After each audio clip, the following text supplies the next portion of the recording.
तो गाइस यार आज बात करने वाले हैं मार्वल की 6 नंबर की मूवी के बारे में, यानी कि दी एवेंजर्स के बारे में। आज करेंगे दी एवेंजर्स मूवी एक्सप्लेन। तो चलो यार स्टार्ट करते हैं।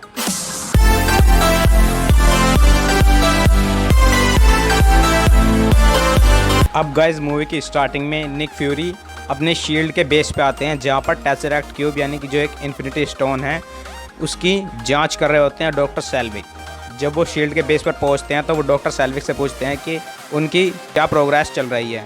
तो डॉक्टर सेल्विक कहते हैं कि वो एक अजीब सी रेडिएशन छोड़ रही है, और तभी टेसरेक्ट क्यूब से एक पोर्टल ओपन होता है जिसके अंदर से लोकी बाहर निकलता है। इस मूवी का मेन विलन होता है लोकी, जो कि थोर मूवी में बच जाता है और अब वो धरती पर राज करना चाहता है, क्योंकि उसे एसगार्ड पर राज करने नहीं दिया गया, इसलिए वो धरती पर राज करने के लिए अब थैनोस के पास जाता है और उससे उसकी सेना मांग लेता है। थैनोस अपनी सेना के बदले उससे टेसरेक्ट क्यूब लाने के लिए कहता है, जो कि पृथ्वी पर शील्ड के पास होता है। वहाँ पर शील्ड का एक पुराना एजेंट क्लिट बार्टन भी होता है, और लोकी के हाथ में एक छड़ी होती है जिसका नाम सेप्टर होता है। वो छड़ी बहुत ही पावरफुल छड़ी होती है। उसके बाद लोकी अपनी छड़ी से क्लिंट बार्टन को अपने वश में कर लेता है और डॉक्टर सेल्विक को भी अपने वश में कर लेता है।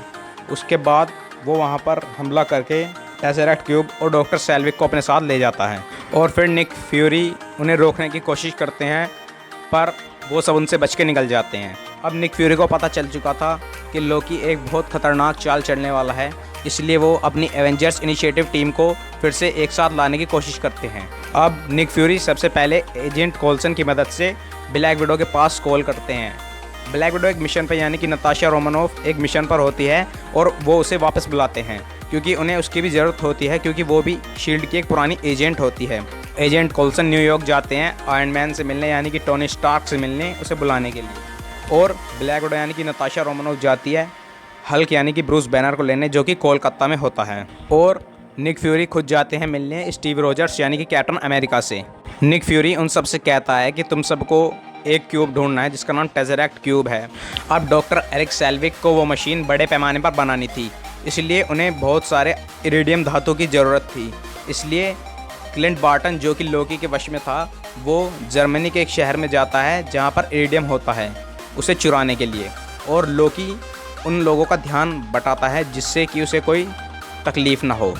वहाँ पर वो थोड़ी सी तबाही मचाने की कोशिश करता है, पर तभी वहाँ पर कैप्टन अमेरिका आ जाता है। उन दोनों के बीच फाइट होने लगती है, पर तभी वहाँ पर आयरन मैन आ जाता है और वो दोनों लोकी को पकड़कर ले जाते हैं। जब वो दोनों लोकी को प्लेन में ले जा रहे होते हैं तो तभी उन पर थोर हमला कर देता है। थोर वहाँ आ जाता है और लोकी को लेकर भाग जाता है।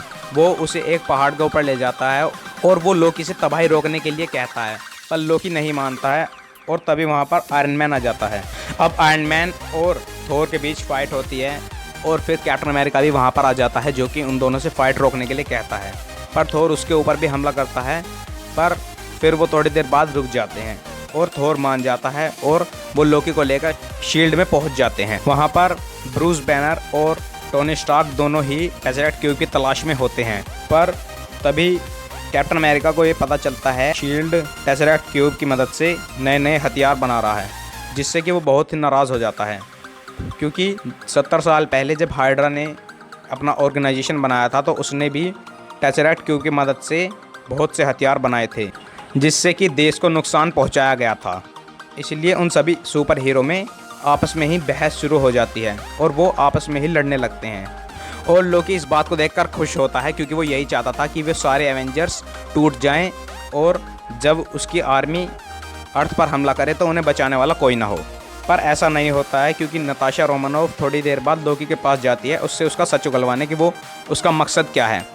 लोकी की शील्ड की गिरफ्त में होने की वजह से होकाई, जो कि लोकी के वश में होता है, वो उसे छुड़ाने के लिए वहाँ पर आता है। वो शील्ड के हेलिकैरियर के एक विंग को तबाह कर देता है, जिससे कि हेलिकैरियर नीचे गिरने वाला होता है। स्टीव रोजर्स और टोनी स्टार्क दोनों उस हेलिकैरियर के पंखे को ठीक करने के लिए जाते हैं, और नताशा रोमानोफ ब्रूस बैनर के साथ होती है। ब्रूस बैनर को उस धमाके की वजह से गुस्सा आने लगता है और वो हल्क में ट्रांसफॉर्म होने लगता है। कुछ देर बाद वो हल्क में ट्रांसफॉर्म हो जाता है और वहाँ पर तबाही मचानी शुरू कर देता है। तभी थोर को उसे रोकने के लिए भेजा जाता है और थोर उसे रोकने की कोशिश करता है। फिर थोर में और हल्क में लड़ाई शुरू हो जाती है। टोनी स्टार्क और कैप्टन अमेरिका उस हेली कैरियर के पंखे को ठीक कर रहे होते हैं। दूसरी तरफ हल्क के ऊपर शील्ड का ही एक एजेंट प्लेन से फायर करता है, जिससे कि हल्क को गुस्सा आ जाता है और वो हेली कैरियर से नीचे गिर जाता है। दूसरी तरफ लोकी शील्ड की गिरफ्त से बाहर आ जाता है। तभी उस पर एजेंट कोल्सन हमला करने की कोशिश करता है, पर वो एजेंट कोल्सन को मार देता है और वहाँ पर थोर आता है उसे रोकने के लिए, और वो थोर को भी उस बड़े से गिलास ट्यूब में बंद कर नीचे गिर देता है। थोर अपने हैमर की मदद से उस गिलास ट्यूब से बाहर आ जाता है और वो बच जाता है, और हल्क भी किसी दूर जगह पर जाकर गिरता है। और दूसरी तरफ उस हेली कैरियर के अंदर नताशा रोमानोफ क्लिंट बार्टन से लड़ रही होती है और वो उसे बेहोश कर देती है, जिससे कि क्लिंट बार्टन लोकी के वश से बाहर आ जाता है। एजेंट कोल्सन की मौत हो जाती है और वो सारे एवेंजर्स लोकी को रोकने के लिए एक हो जाते हैं।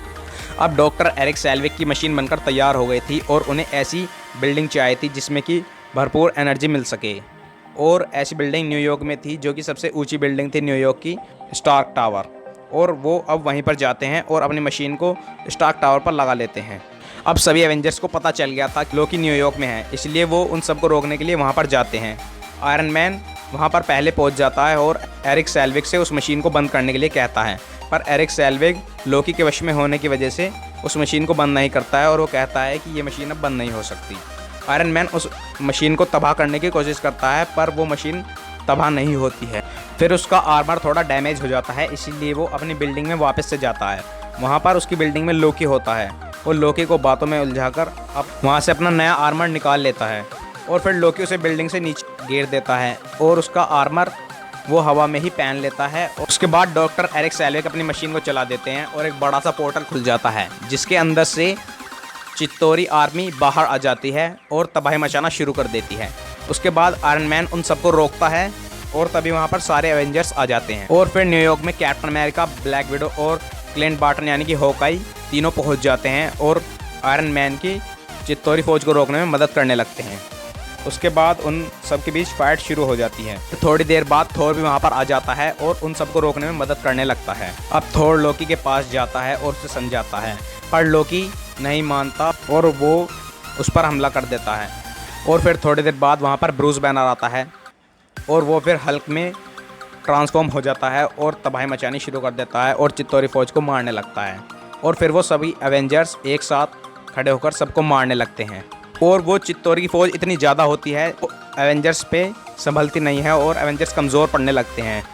फिर तभी वर्ल्ड काउंसिल वाले लोगों को बात पता चलती है और वो एक न्यूक्लियर बॉम्ब न्यूयॉर्क शहर पर छोड़ देते हैं। फिर आयरन मैन को ये बात पता चलती है और वो उस बॉम्ब को लेकर उस पोर्टल के पास जाता है जहाँ पर वो बॉम्ब होल खुला होता है, और उसके होल में उस मिसाइल को छोड़ देता है, जिससे कि उनकी शिप तबाह हो जाती है और चित्तौरी की फौज रुक जाती है। अब डॉक्टर एरिक सैल्विक भी लोकी के वश से बाहर आ जाते हैं और नताशा भी वहाँ पर पहुँच जाती है। वो उससे कहते हैं कि लोकी की छड़ी स्पेक्टर से ही ये रुक सकती है। फिर वो लोकी की छड़ी को लाती है और स्पेक्टर से उस होल को बंद करने लगती है। टोनी स्टार्क अभी भी उस होल के अंदर ही था, पर जब वो उस होल को बंद कर देती है तो टोनी स्टार्क उस होल के अंदर से निकल जाता है और उसकी पावर ख़त्म होने की वजह से वो नीचे की तरफ गिरने लगता है और वो बेहोश हो जाता है। तभी उसे हल्क पकड़ लेता है, और जब टोनी को ज़मीन पर रख देते हैं तो हल्क एक रोर करता है, जिससे कि टोनी फिर से वापस से होश में आ जाता है। वो सब के सब लोकी के पास जाते हैं और उसे गिरफ्तार कर लेते हैं। थोर लोकी को लेकर और टेज़रेक्ट को लेकर वापस एसगार्ड जा रहा था, ताकि टेज़रेक्ट का कोई गलत इस्तेमाल ना कर सके, इसलिए वो वापस एसगार्ड में जा रहा था। और फिर सभी बाकी के सुपर हीरो अपनी अपनी लाइफस्टाइल में वापस चले जाते हैं, और उसके बाद सारी दुनिया एवेंजर्स की फ़ैन हो जाती है।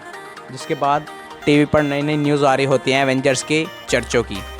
पर निक फ्यूरी इस सबसे बहुत खुश होते हैं, क्योंकि उनकी इस टीम को बनाने का जो मकसद होता है वो सफल हो जाता है, और उन्हें यकीन हो जाता है कि जब भी हमारी धरती पर मुसीबत आएगी एवेंजर्स बचाने के लिए तैयार होंगे। फिर हमें इस मूवी के पोस्ट क्रेडिट सीन में थैनोस दिखाया जाता है, जिसे टेसरेक्ट क्यूब चाहिए था, पर वो उसे मिल नहीं पाता है, पर वो फिर भी खुश होता है, और यहीं पर ये मूवी ख़त्म हो जाती है। तो गाइस, कैसी लगी आपको हमारी वीडियो? अगर अच्छी लगी हो तो हमारी वीडियो को लाइक करें, हमारे चैनल को सब्सक्राइब कर लें। और गाइस, अब तक जो पिछले मार्वल सीरीज़ की मूवियाँ अगर आपने नहीं देखी हैं तो अभी हमारे चैनल में जाएं और चेकआउट कर लें।